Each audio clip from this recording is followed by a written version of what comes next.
want to hold this instead of you can hold it to the top.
Hello, hello, hello.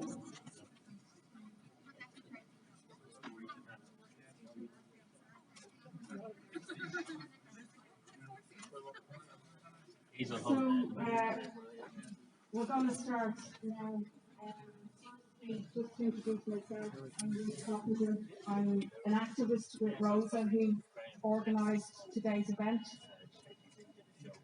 It's one of countless vigils that have been taking place all around the country, in every village, town, city, called by numerous organisations, from women's groups to sporting organisations to running groups. And I think all of us recognise that this is exceptional, that nothing like this has happened after the killing of a woman before in this country. And I think there's no question that a young woman, a teacher starting out on a promising career, a talented and accomplished musician, an athlete and sports person, brutally cut down in the daylight, very close to her home, has obviously touched a nerve and resonated deeply. But we're here today to express our solidarity with Ashling and her family and friends and her school community. But we're also here today for every single woman who's been a victim of gender-based violence. Every woman who's been a victim of femicide, street harassment, sexual assault, who's never even reported it to the police, as most people don't. And we're here to say that this should never happen again. Not one more woman or gender non-conforming person to be lost to violence. And I think we have to say that this historic and unprecedented, visceral movement that we've seen throughout the country has to be a watershed moment. It has to be harnessed now on this issue of gender violence. I'm making a call as a long-time activist for a conference to be convened by women's groups, the trade union movement, student, youth organisations, community groups, LGBT groups, community organisations to come together to convene a conference for emergency action on gender violence. And I'm asking people here to support and spread the call for that. Can I have an indication if people think that that is a good idea, if you could even raise your hands? Thank you. Because we obviously want to show our solidarity to the family who we can't even imagine what they're going through. But we want a fitting legacy to this horrific killing, and that is real action on sexism, on misogyny, on harassment, abuse and femicide. And a conference could come together and discuss such things immediately, such as an immediate tripling of funds for frontline organisations that deal with gender-based violence. Last year, the Rape Crisis Centre had to raise €1 million itself to keep its services going, despite increased calls during the pandemic. 7 women are turned away every day from a refuge. We need education programmes in schools, colleges, workplaces to challenge sexism and to prevent violence against women, against LGBT plus people as well. And we need to separate church and state and stop religious patronage and gender-ridden schools, which are preventing that happening. And we also need emergency action on housing, which is trapping women and families in abusive relationships who can't escape because they've nowhere to go. And we need legal change, stopping victim blaming in the courts, stopping sexism, racism and anti-working class attitudes among judges and lawyers as well. So I'm going to be calling upon a number of speakers. But just before I do, we know that Ashling was a lover of traditional music. We're very near one of the most traditional music venues in the country, and if there are any musicians who are here who would like to play, they're more than welcome, and we'd love to hear from them. I see Joe Higgins is here, and I'm going to ask him to start with just a lament, just to commemorate Ashling, then we'll call in our speakers.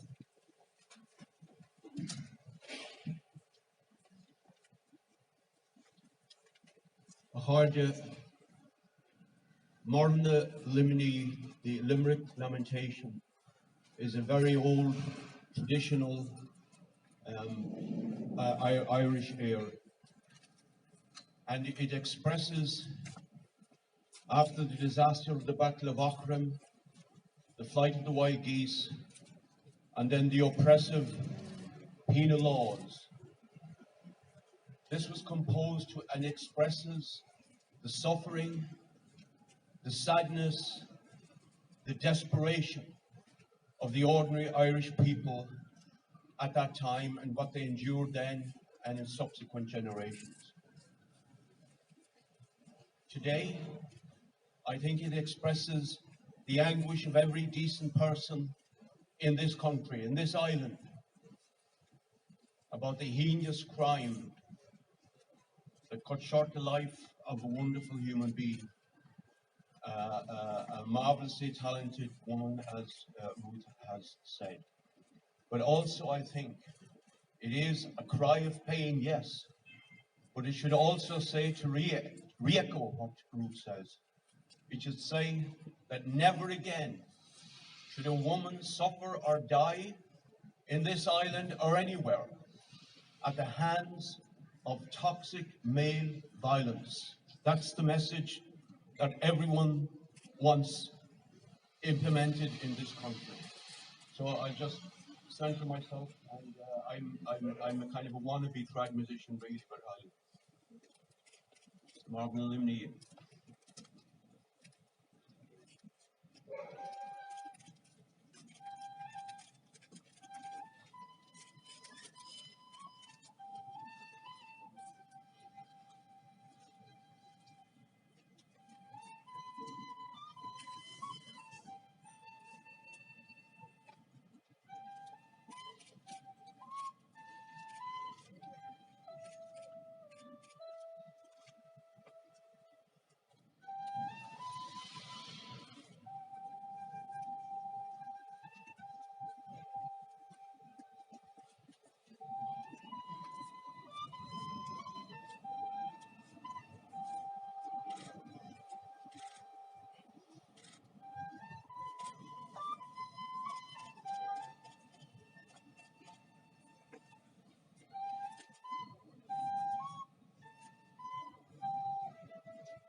Okay, so our first speaker is a young hospitality worker who's a member of Rosa Well, Haritha.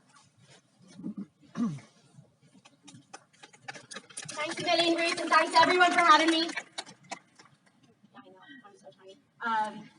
Ashling Murphy was at least the 10th woman to be killed in Ireland during the pandemic. This is an epidemic of femicide. The media painted her killing as a random attack, but we know that 87% of the women who have died violently in Ireland since 1996 have known their killers, and the majority of them have been intimate partners or ex-partners. Femicide has been exposed so brutally during the past few months and over the past couple of years during the pandemic, leading to a lot of questions on the nature of gender-based violence, right?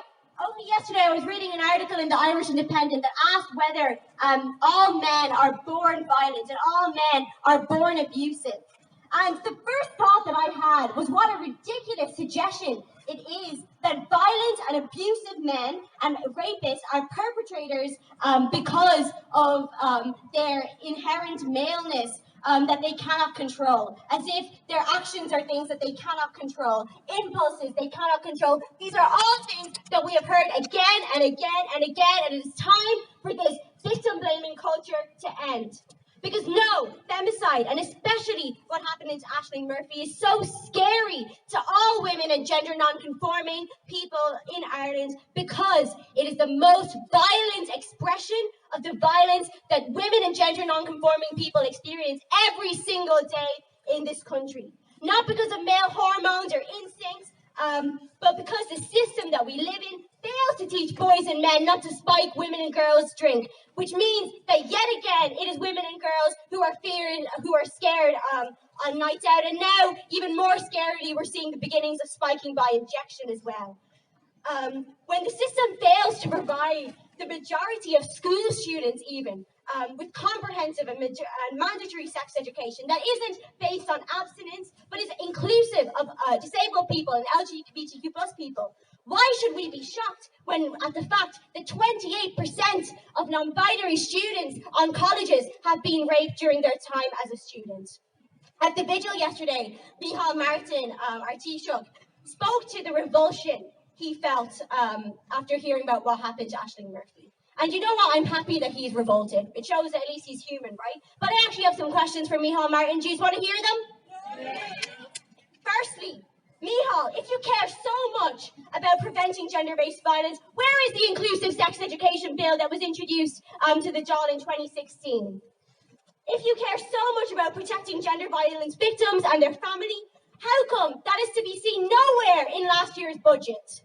Micheál, if you actually care about the health and safety and livelihoods of women in this country in general, why are student nurses, who are primarily women workers, still being paid poverty wages, and only then in their final year of placement? On top of having to pay tuition fees, having to pay for accommodation, food and transport costs in the middle of a pandemic.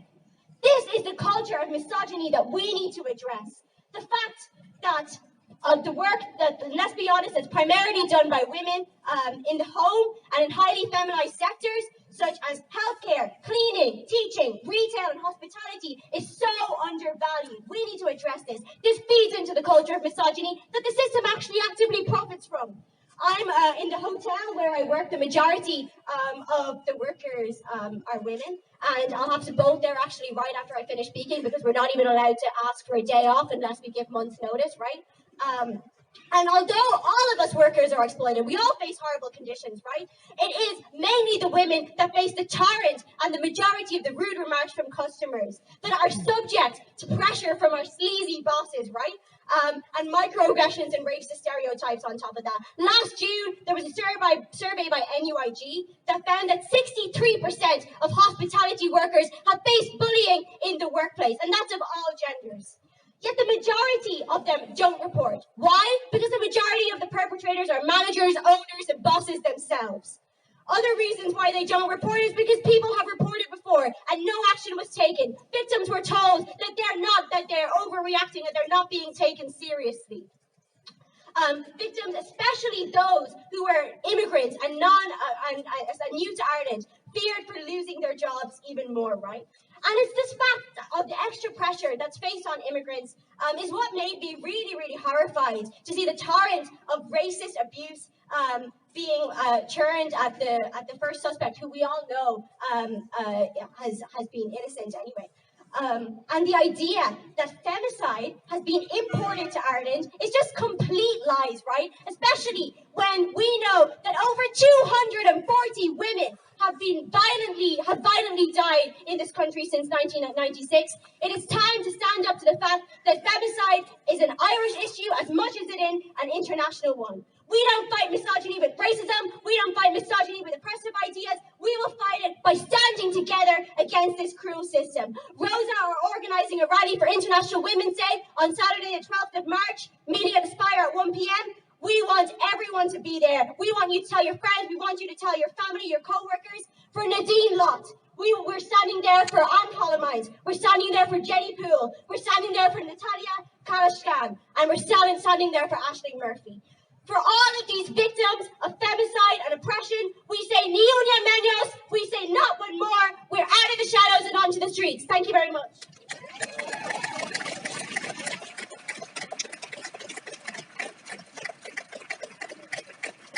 Thanks, Marika. And Marika is bolting off literally to get to work.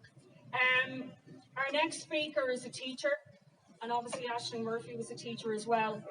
Orla Kenny is just an ordinary member of the INTO and is going to try to reflect how the school community has been feeling on this. So, Orla.